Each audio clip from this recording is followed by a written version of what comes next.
السلام علیکم ورحمۃ اللہ وبرکاتہ۔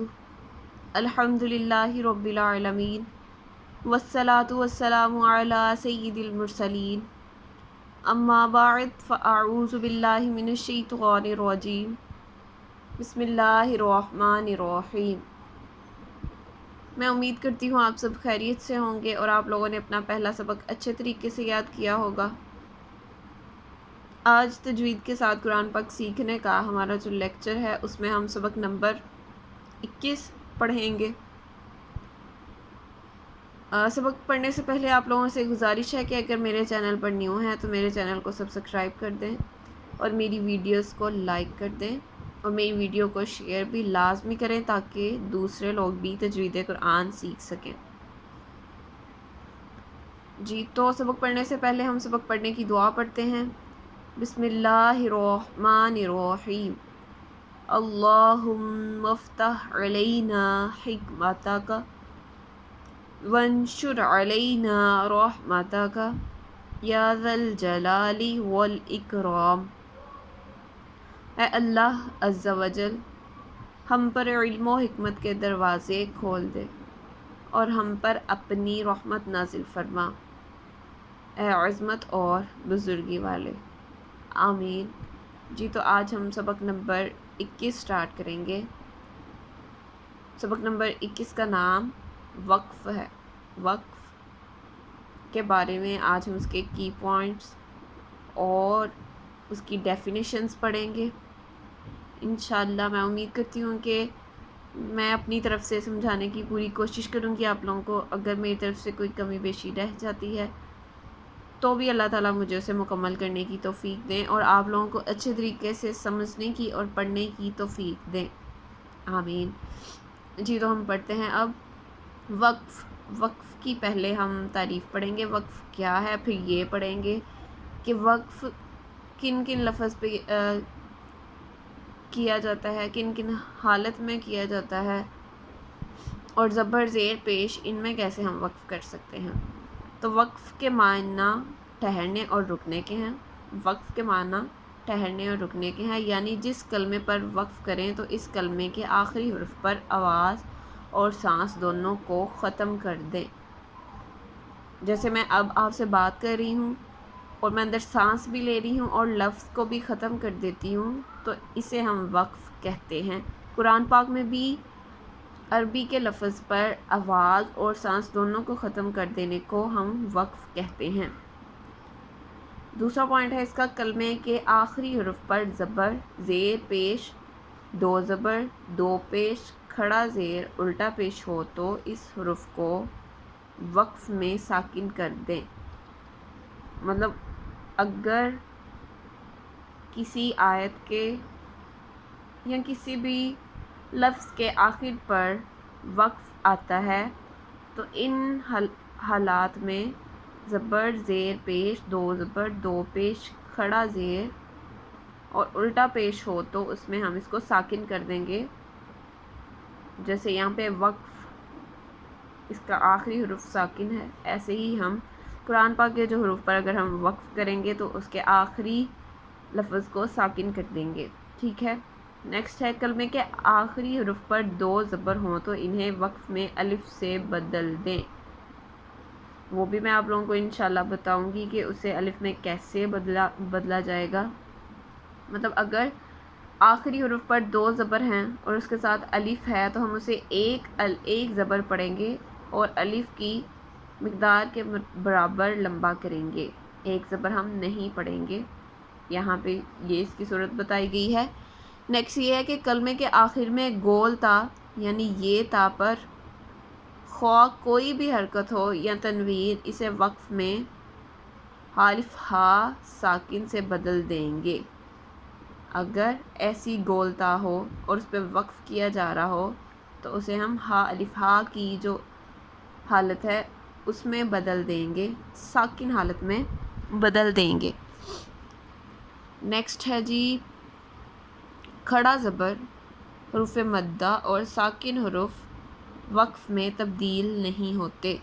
مطلب کھڑا زبر ہے اگر لفظ کے آخر میں، حروف مدہ ہے یہ ساکن حروف پہلے سے ساکن حروف ہے تو اسے تبدیل نہیں کریں گے. جیسے یہاں پہ اوپر بتایا تھا زبر زیر پیش دو زیر دو پیش کھڑا زیر اور الٹا پیش ہو تو اسے ہم ساکن میں بدل دیں گے, اور اگر ساکن میں ہی لفظ آ جائے تو وہ ہم نہیں بدلیں گے کیونکہ وہ پہلے سے ساکن میں موجود ہوگا. اس کے علاوہ حروف مدہ کھڑا زبر ہو تو تب بھی ہم وقف نہیں کریں گے. ٹھیک ہے, نیکسٹ ہے مشدد حروف پر وقف کی صورت میں تشدید باقی رکھے مگر حرکت کو ظاہر نہ ہونے دیں. مطلب اگر کسی لفظ کے آخر پر شد آ رہی ہے تو اس کی شد کو ہم باقی رکھیں گے لیکن اس کی جو حرکت ہے اس کو ظاہر نہیں ہونے دیں گے. ٹھیک ہے, نیکسٹ ہے نون قطنی. تنوین کے بعد حمزہ وصلی آ جائے تو وصل میں حمزہ وصلی کو گراتے ہوئے تنوین کے نون کو ساکن زیر دے کر ایک چھوٹا سا نون لکھ دیا جاتا ہے, اسے نون قطنی کہتے ہیں. ٹھیک ہے, اگر تنوین کے بعد حمزہ وصل آ جائے تو حمزہ کو وصلی گراتے ہوئے تنوین کے نون ساکن کو زیر دے کر ایک چھوٹا سا نون لکھ دیا جاتا ہے, اسے نون قطنی کہتے ہیں. نیکسٹ اس کا جو کی پوائنٹ ہے وہ یہ ہے, نون قطنی والے کلمات کے ہیجے اس طرح کریں گے جیسے شیبا نسماء شیبا نسماء. مطلب یہاں پہ ہم وقف بھی کر رہے ہیں, یہ دیکھیں ذرا, یہاں پہ ہم وقف بھی کر رہے ہیں شیبا نسماء. یہاں پہ ہم نے وقف اس حالت میں کیا ہے اور چھوٹا سا نون لکھ کر سانس کو توڑے بغیر اگلے حروف کے ساتھ ملا دیا ہے. ٹھیک ہے, آگے اس کے جوڑ کیے ہیں وہ میں آپ لوگوں کو نہیں کر کے بتاؤں گی کیونکہ آپ لوگوں کو جوڑ پہلے میں سکھا چکی ہوں کہ اس کے ہیجے کیسے کرتے ہیں. ویسے ہی کر کے ہم سیم ایسے ہی اس کو رواں کے ساتھ پڑھیں گے شیبا نسماء. ٹھیک ہے, نیکسٹ ہے علامات وقف, یعنی ہم کن کن علامات پر وقف کر سکتے ہیں. چند علامات وقف کی تفصیل درج ذیل ہے. کچھ کلمات ہیں کلمات کہہ رہی ہوں علامات ہیں جس پہ ہم وقف کر سکتے ہیں. تو پہلا یہ ہے, اگر آپ کو ایسی گول دائرے والی شکل نظر آتی ہے یہ وقف تام اور آیت مکمل ہونے کی علامت ہے, یہاں ٹھہرنا چاہیے.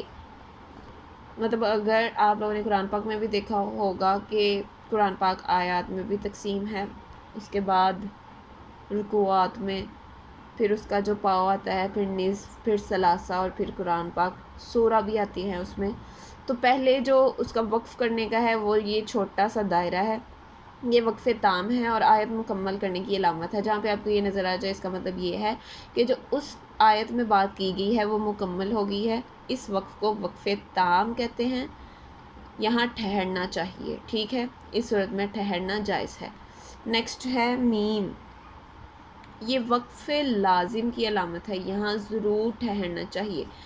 قرآن پاک کی اکثر آیات میں میم چھوٹا سا میم لکھا ہوتا ہے اور اس کے بعد, لیکن یہ والی جو علامت ہے وہ نہیں ہوتی, چھوٹا سا میم لکھا ہوتا ہے. یہاں پر ٹھہرنا لازمی ہے, جیسے یہاں پہ انہوں نے زور دے کر کہا ہے یہاں ضرور ٹھہرنا چاہیے, تو یہاں پر بھی ہمیں ضرور ٹھہرنا چاہیے. ٹھیک ہے, نیکسٹ ہے جی تو, یہ وقف مطلق کی علامت ہے, یہاں ٹھہرنا بہتر ہے. مطلب بہتر ہے, اگر آپ نہیں ٹھہر رہے تو ٹھیک ہے, لیکن یہ وقف مطلق کی علامت ہے, یہاں ٹھہرنا زیادہ بہتر ہے, تو اس لیے ہم اس پہ بھی ٹھہریں گے. نیکسٹ ہے جیم, یہ وقف جائز کی علامت ہے, یہاں ٹھہرنا بہتر ہے اور نہ ٹھہرنا بھی جائز ہے. مطلب اگر جیم آپ کو کسی آیت کے درمیان میں لکھا ہوا نظر آ رہا ہے تو ہم وہاں ٹھہر بھی سکتے ہیں اور نہیں بھی, مطلب اس میں کوئی اتنا ایشو نہیں ہے. اگر آپ ٹھہر رہے ہیں تو بھی ٹھیک ہے, اگر آپ نہیں ٹھہرے تب بھی جائز ہے. نیکسٹ ہے زا, یہ وقف مجوز کی علامت ہے, یہاں ٹھہرنا جائز مگر نہ ٹھہرنا بہتر ہے. یہاں پر بھی یہی ہے، زا ہے، یہاں پر ٹھہر بھی سکتے ہیں اور نہیں بھی ٹھہر سکتے. یہاں جیسے انہوں نے بتایا ہے یہاں ٹھہرنا جائز مگر نہ ٹھہرنا بہتر ہے. اگر آپ نے ٹھہر لیا ہے تو ٹھیک ہے، لیکن اگر آپ نہیں ٹھہرے تو وہ آپ کے لیے بہتر ہے. ٹھیک ہے. نیکسٹ ہے جی صاد. یہ وقفے مرخص کی علامت ہے. یہاں ملا کر پڑھنا چاہیے. مطلب اگر آپ کو صاد کہیں نظر آ جائے تو وہاں ہم وقف نہیں کریں گے. اس علامت کو دیکھتے ہوئے ہم پیچھے والے لفظ کو صاد کے آگے والے لفظ کے ساتھ ملا کر پڑھیں گے. نیکسٹ ہے جی لام. لام الف لا. اگر آیت کے اوپر ایسا لام لکھا ہو تو، جیسے یہ آیت ہے ختم ہو رہی ہے، اس کے بعد یہ لام لکھا ہو تو ٹھہرنے اور نہ ٹھہرنے میں اختلاف ہے. مطلب اس میں اختلاف آ رہا ہے علماء کرام کا. تو آیت کے علاوہ لام لکھا ہو تو نہ ٹھہریں. ٹھیک ہے. یہاں پہ آیت آ رہی ہے اس لیے ہم لام کو نہیں دیکھ رہے، ہم صرف آیت کو دیکھ رہے ہیں کہ آیت ہے تو ہم ٹھہر رہے ہیں. اور اگر آیت کے علاوہ کہیں لام لکھا ہو تو مت ٹھہریں. مطلب اس علامت پہ ٹھہرنا جائز نہیں ہے. نیکسٹ ہے جی اعادہ. وقف کرنے کے بعد پیچھے سے ملا کر پڑھنے کو اعادہ کہتے ہیں. مطلب اگر ہم نے وقف کر لیا ہے اور پیچھے سے ملا کر پڑھ رہے ہیں تو اسے ہم اعادہ کہتے ہیں. جیسے یہاں لکھا ہوا ہے شیبہ السماء. یہاں پہ ہم نے اس کو اس کے ساتھ ملا کر پڑھا ہے، لیکن یہاں آیت تھی اس لیے ہم نے اس کو بھی وقف کی صورت میں پڑھا. تو یہ تھی علامات وقف اور وقف کی کیا کیا ریکوائرمنٹس تھی. مطلب کون کون سی وہ حرکات ہیں جن پہ ہم وقف کر سکتے ہیں اور کون سی حرکت ہے جن پہ ہم وقف نہیں کر سکتے. اس کے علاوہ ہمیں وقف کرنے کی علامات کے بارے میں بتایا گیا تھا کہ کون کون سی علامات ہے جس پہ ہم وقف کر سکتے ہیں. تو میں امید کرتی ہوں آپ لوگوں کو اچھے طریقے سے سمجھ آئی ہوگی. اگر آپ لوگوں کو اچھے طریقے سے سمجھ نہیں آئی تو آپ لوگ مجھے کمنٹ میں بتا سکتے ہیں، میں آپ لوگوں کو دوبارہ بھی سمجھا سکتی ہوں. تو جی آج کا لیکچر ہمارا یہیں پہ کمپلیٹ ہوتا ہے. کل ہم انشاءاللہ اس کی تختی پڑھیں گے. اور تب تک اپنا خیال رکھیے گا اور مجھے دعا میں یاد رکھیے گا، اور اس کے کی پوائنٹس اچھے طریقے سے یاد کریے گا کیونکہ یہ بھی بہت بیسک چیز ہے. قرآن پاک کی تجوید میں ہر چیز بہت بیسک ہے، لیکن اس میں بھی بات کو سمجھنے کے لیے ان علامات کی ضرورت پڑتی ہے. تو اس لیے یہ بھی بیسک چیز ہے، اس کو اچھے طریقے سے یاد کریے گا. انشاءاللہ آپ لوگوں سے نیکسٹ لیکچر میں ملاقات ہوگی. تب تک اپنا خیال رکھیے گا اور مجھے دعا میں یاد رکھیے گا. اللہ حافظ.